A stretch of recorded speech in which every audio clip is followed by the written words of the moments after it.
कि तेलुगु देशम के लोग हैदराबाद को बम लेकर आए थे, बम, और पोलिंग बूथ के पास एक हुजूम था, बुर्खापोश हमारी इज्जतदार मां और बहनों का बम फेंका। पहले बम दूर फेंके, हमारी मां और बहनें थोड़ा सहमी मगर हिली नहीं।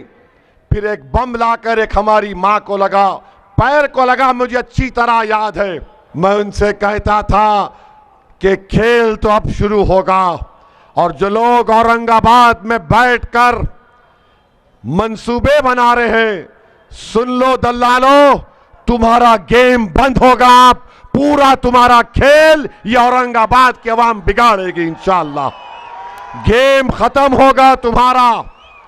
गेम हमारा शुरू था, है और रहेगा।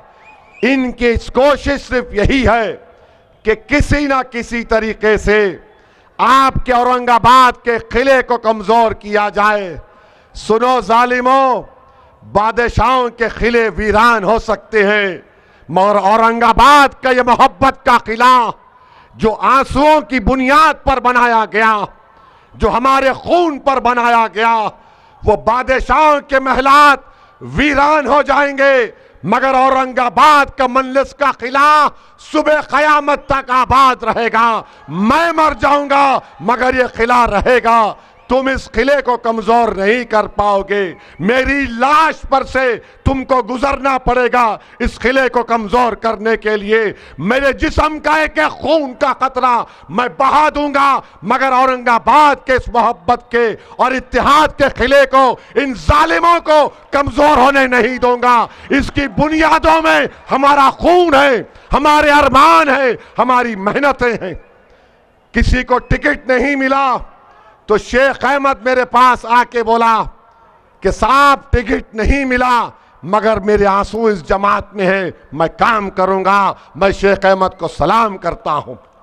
नासिर सिद्दीकी आए, मेरे से सीने से लपेट कर रोए, मर कहा कि साहब अगर आपको हम अपने आंसू नहीं दिखाएंगे तो क्या करेंगे। मैंने नासिर को अपने सीने से लगा लिया। फैजान मेरे पास आया, नौजवान, बोला कि सर मैं इतने साल से काम कर रहा हूं। मैंने कहा फैजान आप तमाम को जमात की जिम्मेदारी दी जाएगी, तो ऐसे बहुत से लोग हैं, मगर ये लोग आपके हमारे दुश्मन हैं, ये हमारी शनाख्त के दुश्मन हैं। मेरे अजीज दोस्तों और बुजुर्गों, आपको और हमको मिलकर 15 तारीख के दिन एक शीशा पिलाई हुई दीवार की तरह अपने वोट का इस्तेमाल करना पड़ेगा। डरने और घबराने की जरूरत नहीं है। मैं आपको याद दिला रहा हूं, ये कमजोर बांकड़े पहलवान जिनके चड्डों में से मोंडे पलट गए, वो बड़ी बड़ी बातें कर रहे हैं। याद रखो, इलेक्शन 15 को खत्म नहीं होगा, इलेक्शन चलेगा, लंबा चलेगा। अगर तुम नाचोगे, किसके इशारे पर तुम कठपुतली बन के नाच रहे मैं जानता हूं। तुम नाचो, उसके बाद तुमको मालूम होगा भरतनाट्यम और ताथैया का मतलब क्या होता है। मेरे अजीज दोस्तों और बुजुर्गों, मैं आपको एक वाकया याद दिलाता हूं। जुल्फिकार साहब चार मीनार के अब मौजूदा एमएलए हैं। पहला बल्दिया का इलेक्शन लड़े, एनटी रामाराव चीफ मिनिस्टर। उस वक्त के आंध्र प्रदेश में एनटी रामाराव के पास 180 या 90 एमएलए थे। पहला इलेक्शन हुआ बल्दिया का एक लंबे अरसे के बाद। जुल्फिकार साहब इलेक्शन लड़ रहे हैं। सालार के साथ, मेरे मरहूम वालिद के साथ मुझे इलेक्शन जाने देखने का बड़ा शौक था। मैंने अपनी आंखों के सामने देखा कि तेलुगु देशम के लोग हैदराबाद को बम लेकर आए थे, बम, और पोलिंग बूथ के पास एक हुजूम था, बुर्खापोश हमारी इज्जतदार मां और बहनों का बम फेंका। पहले बम दूर फेंके, हमारी मां और बहनें थोड़ा सहमी मगर हिली नहीं। फिर एक बम लाकर एक हमारी मां को लगा, पैर को लगा, मुझे अच्छी तरह याद है। पैर से खून निकल रहा था। मेरे वालिद मरहूम निकले गाड़ी से और कहा कि पहले इनको ले जाओ, उस्मानिया हॉस्पिटल ले जाओ। तो उस बहादुर मां ने क्या कहा वो मेरे जहन पर आज भी है, मेरे कान में आज भी अल्फाज गूंजते हैं। उस मां ने कहा, सालार पोलिंग बूथ यही है, मैं वोट डाल के दवाखाने को जाऊंगी, मेरे को तराजू को वोट देना है। सालार बोले नहीं आप जाओ। बोले नहीं जाती सालार, वोट डालना है। खून बह रहा पैर से, लोग उठा कर लेकर गए। उस जमाने में मशीन नहीं थी, बैलेट था।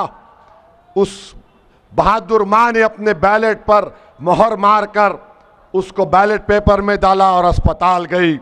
वो जब बम डालने वाले नजारा देखे, बकेट में बम लाते थे उसमें रेती रखकर, और जब देखे उस खातून की, उस मां की बहादुरी को देखे, तो जो लाइन में खवातीन खड़ी थी वो अपने चप्पल उतारकर उनको मारना शुरू करे, वो अपने जूते छोड़कर भाग गए तेलुगु देशम वाले लोग।